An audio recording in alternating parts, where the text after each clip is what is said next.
Monsieur le représentant résident de la Fondation Konrad Adenauer Stiftung de carrosserie, Monsieur le représentant des associations sœurs et amies du Maroc, l'Algérie, l'Allemagne et bien sûr de Tunisie, honorables invités et chers participants, collègues et amis, je voudrais commencer pour vous souhaiter la bienvenue parmi nous et vous dire toute ma joie de vous accueillir aujourd'hui pour le colloque régional maghrébin sur le thème, qui est un thème d'actualité et spécialement cette année, quel outil pour une meilleure employabilité. Mesdames et messieurs, pendant de longues années, bientôt 3 ans, après la révolution de la dignité et de la liberté, une révolution de demande d'égalité, d'équité, une révolution donc mettant en exergue le mal-être d'une jeunesse en souffrance de chômage et en quête d'emploi, nous continuons à nous pencher sur des thèmes cherchant à promouvoir et à valoriser le capital humain. Lors des 3 derniers colloques régionaux maghrébins organisés par notre association d'AFOR, en partenariat avec la Fondation Konrad Adenauer Stiftung, nous avons travaillé sur la mobilité, emploi et GRH. Nous avons aussi travaillé sur la responsabilité sociale d'entreprise. L'année dernière, donc, le 7e colloque, c'était sur le baromètre social, pratique RH, expression syndicale. Et cette année, dans le même esprit, nous nous sommes intéressés à l'employabilité. L'employabilité, donc, facteur de développement, facteur bloquant des pratiques d'entreprise, le rôle de chaque intervenant, entreprise, pouvoir public, demandeur d'emploi. On parle d'employabilité. Donc j'ai repris un peu la définition entre emploi et employabilité. J'ai jugé bon de quand même mettre l'employabilité par rapport à la définition de la Rousse. Donc c'est la capacité d'une personne à être affectée à un nouveau travail. Tout simplement. Et dans la réalité, le faire, il faut beaucoup de facteurs qui doivent se réunir pour que ça soit fait. La notion d'employabilité s'impose progressivement au cours des années 90 pour traiter des problèmes d'emploi et de formation, aussi bien du côté du pouvoir public que du côté d'entreprise. L'employabilité ne concerne pas uniquement les demandeurs d'emploi, mais il concerne aussi donc, chaque employé, même s'il est dans son emploi actuel, il est aussi concerné. Ça concerne les employeurs, ça concerne les pouvoirs publics. Du côté de l'employé, donc du point de vue de l'employé qui aujourd'hui occupe un poste, c'est anticiper les besoins du marché de manière à me donner, excusez-moi, donc je parle de l'employé, pas de l'employeur. Donc je parle d'employé dans l'ordre d'employeur et après de pouvoir public.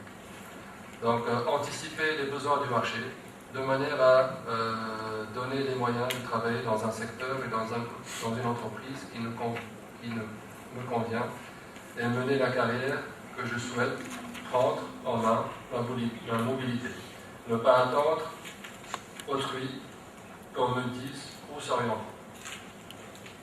Donc l'employé dans son poste doit anticiper l'avenir dans son entreprise. Il ne doit pas attendre le moment pour que son entreprise lui offre des opportunités pour développer ses compétences. C'est lui qui doit être l'acteur majeur dans ce processus. L'employeur, donc gérer et articuler des compétences, anticiper les besoins du marché, disposer d'équipes performantes, éviter à la fois l'absentéisme, l'obsolescence des compétences. Ça, du côté de l'entreprise.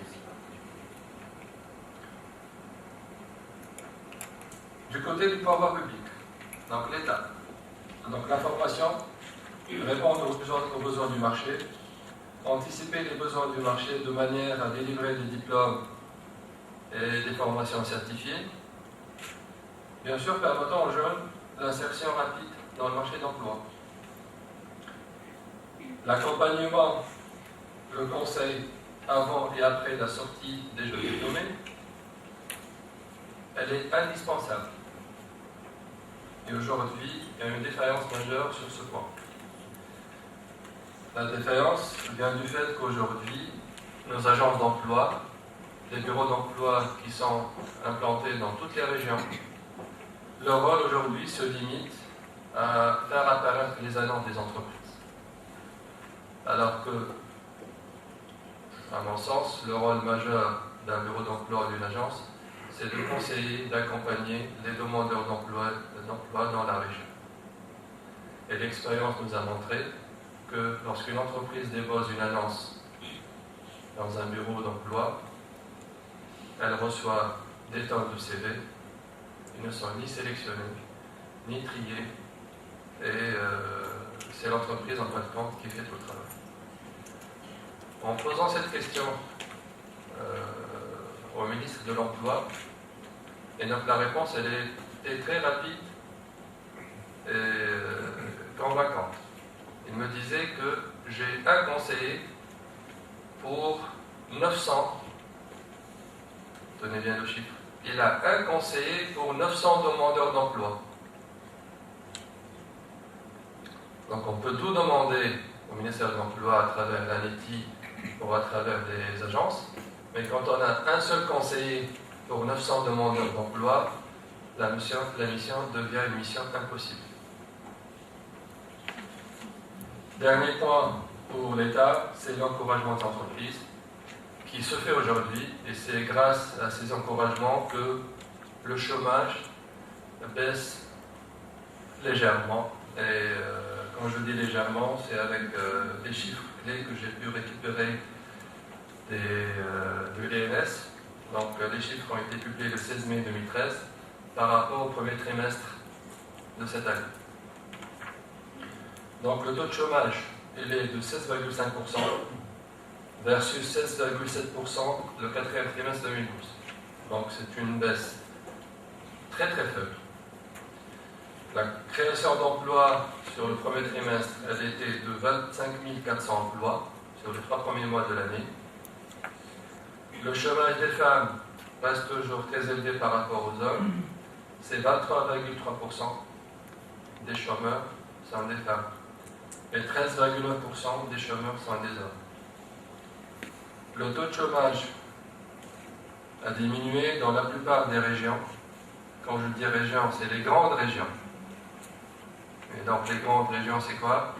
C'est Tunis, c'est un peu les régions côtières. Par contre, les régions nord-est et sud-est, rien n'a changé. Je dirais même, c'est encore pire. Malgré une légère baisse globale du chômage, ce sont toujours les diplômés du supérieur qui sont les plus touchés, avec plus de 231 000 jeunes diplômés d'enseignement supérieur sans emploi. 231 000.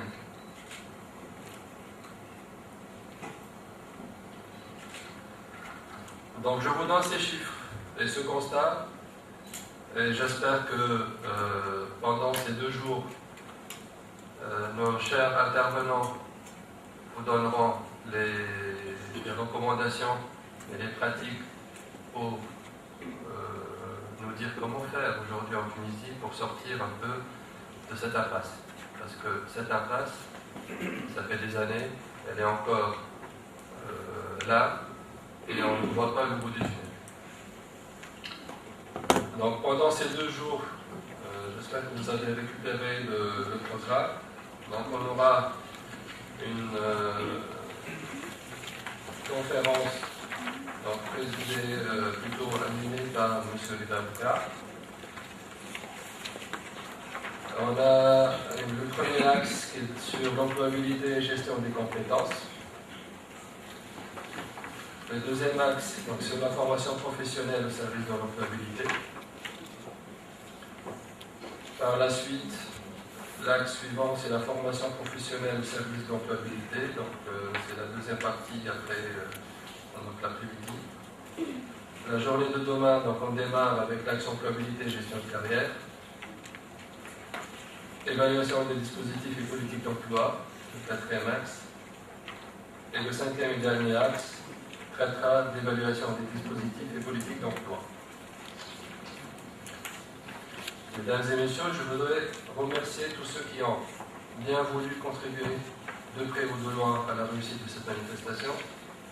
Nous vous souhaitons d'une part un colloque riche en échange et en débat. Je vous incite à poser des questions et à faire intervenir les différents participants. Je vous souhaite aussi, pour nos chers amis, un bon séjour en Tunisie.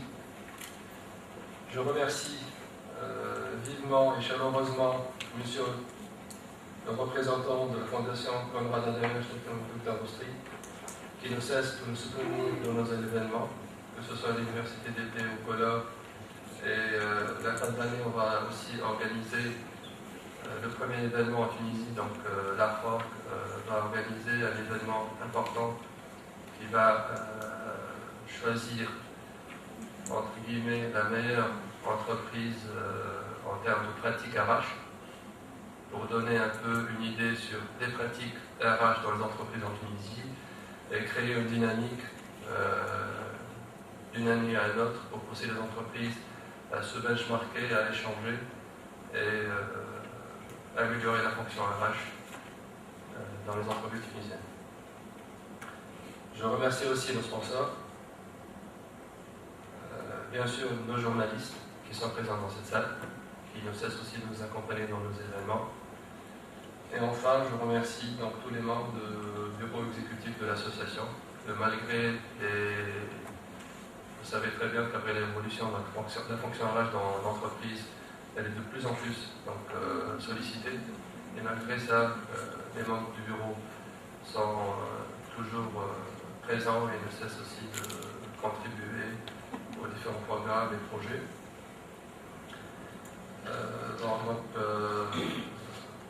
Je vous souhaite une très bonne journée et je donne la parole à Dr Mostri. Et merci.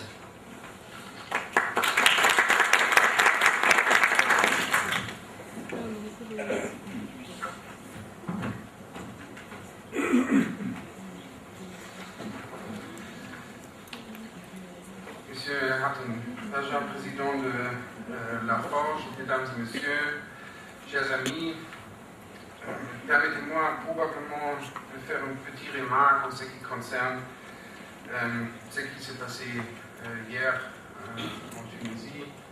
Je pense l'un ou l'autre a déjà réfléchi, est-ce qu'on peut revenir à l'ordre du jour dans un tel contexte pour parler et discuter d'un tel sujet. Et tout d'abord, bien sûr, en tant que Konrad Adenauer Stiftung, nous sommes très touchés par ce qui s'est passé hier. Et nous sommes avec nos pensées et nos réflexions avec nos amis en Tunisie. Mais je pense déjà le thème de cette colloque justifié, pas qu'on revient à l'ordre du jour, mais qu'on garde le courage et qu'on garde notre discipline. La question de l'employabilité, comme Sihat vient de le dire, c'était au cœur de ce qui s'est passé à partir de décembre 2010, déjà en 2008, tout le monde le sait. Et la question de l'employabilité, du chômage, le contexte socio-économique, aussi pour nous en tant que Konrad Adenauer Stiftung, était vraiment une préoccupation principale et prioritaire pour l'avenir de la Tunisie et le développement dans la région. Et c'est pour cela, après une petite hésitation hier après-midi, je me dis, non, quand même, il faut maintenant continuer. Il faut continuer de travailler et de faire bouger tous les efforts et bien sûr aussi toutes les organisations, les institutions de la société civile qui s'engagent vers cette direction et on espère bien un meilleur avenir pour la Tunisie. Mesdames et messieurs, j'aimerais bien remercier tous ceux qui ont répondu favorablement à l'invitation de la FORG et de la Konrad Adenauer Stiftung je suis particulièrement heureux qu'il y a beaucoup d'étudiants et de jeunes qui sont là pour assister à cette conférence et cette colloque régionale que l'organise la Konrad-Adenauer-Stiftung et la Forge déjà depuis une certaine période. C'est devenu une bonne tradition, j'aimerais bien dire. J'aimerais bien aussi particulièrement souhaiter la bienvenue à Dr. Reinhard Völker, un grand ami de la Konrad-Adenauer-Stiftung de Wiesbaden, un médecin qui est en même temps aussi responsable au niveau de, disons, notre association de petites et moyennes entreprises attachées à notre parti, le CDU en Allemagne. Il a favorablement répondu à notre invitation et je vous souhaite un bon séjour ici en Tunisie. Merci d'être venu. En même temps, je dois présenter aussi des excuses d'un membre du Parlement allemand, M. Schieberling, le porte-parole de notre groupe pour le travail et les affaires sociaux, qui aimerait bien être ici. Mais comme vous le savez, on a eu des élections.